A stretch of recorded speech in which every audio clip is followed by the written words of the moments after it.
Get ready. It's Blunt Force Truth Prime Chuck. I spent 45 years in Hollywood. Harvey Weinstein is not unusual, although Hollywood and the press would like to make you think that he's an anomaly. Hollywood's always been known for 100 years as the flesh pot. It's what it is. I mean, you send your daughters and your sons out to become actors and actresses or whatever it is, and television and movies, and even in the music industry. I've been in both. And you run across people like Harvey Weinstein. You probably also run across people like Harvey Weinstein at Procter & Gamble. Any business that has men who are in a position of great power over you as an employee or as a future employee, and has, sway over whether you get a job or not.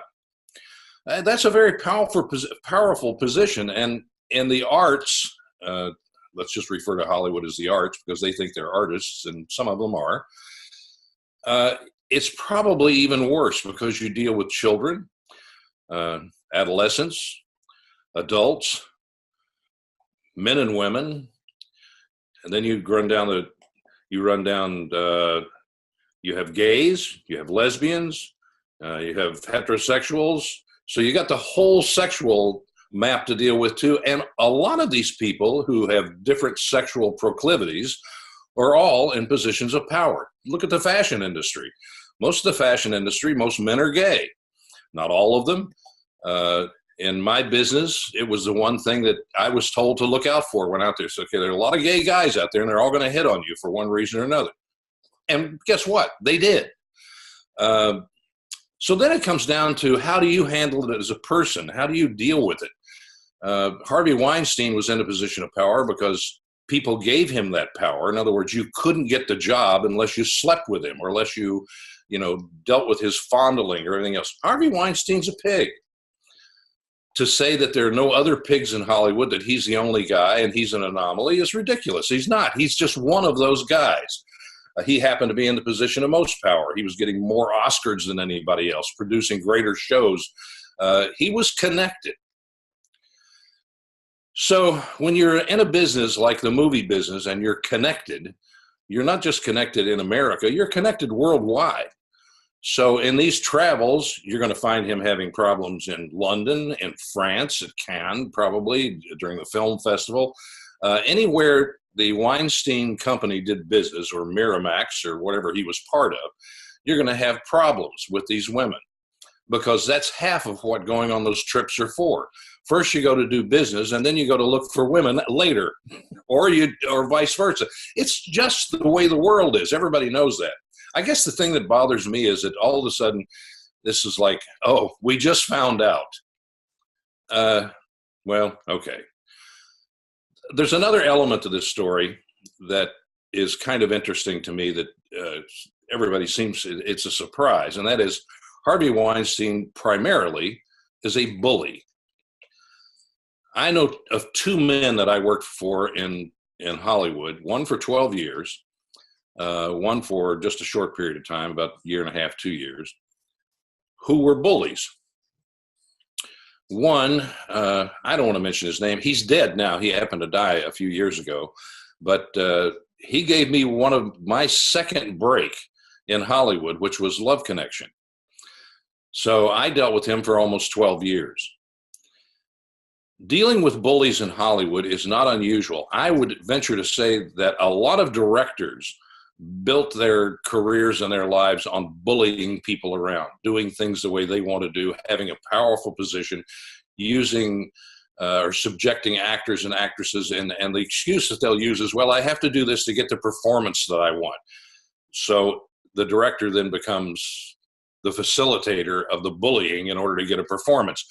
There are all kinds of layers to this.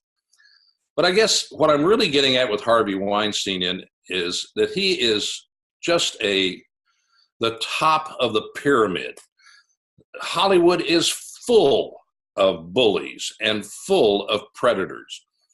But it's not all predators and not all bullies. Hollywood has some great people there. I mean, I was there 45 years. You can't miss a whole lot.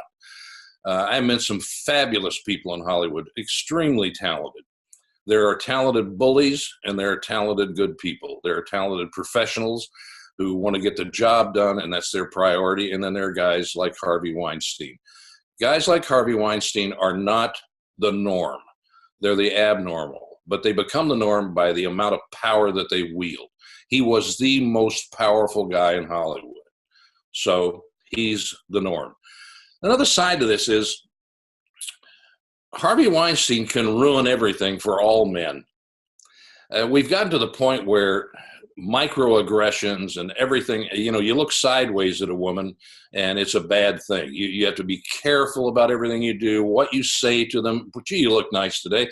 Pretty. I love your shoes. I mean, it's like everything is a microaggression today, which is stupid, but that's the feminist movement, which is absolutely vacuous. And you found out how vacuous the feminist movement was during this thing. If you have the money, they will support you.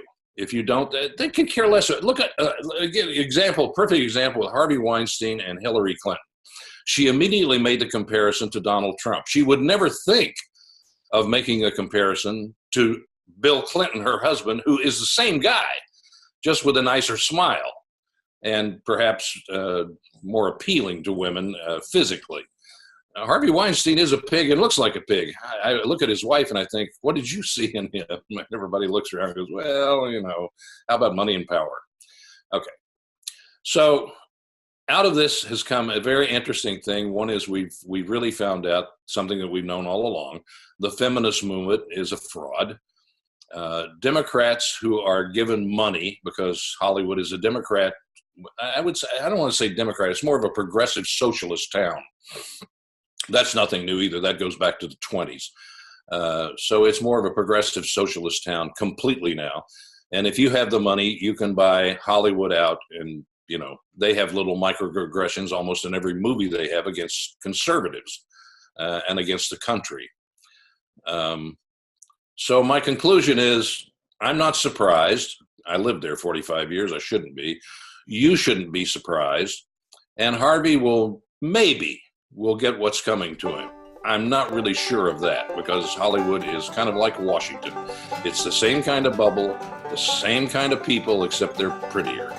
Harvey, I wish you the worst of luck. Thanks, everybody.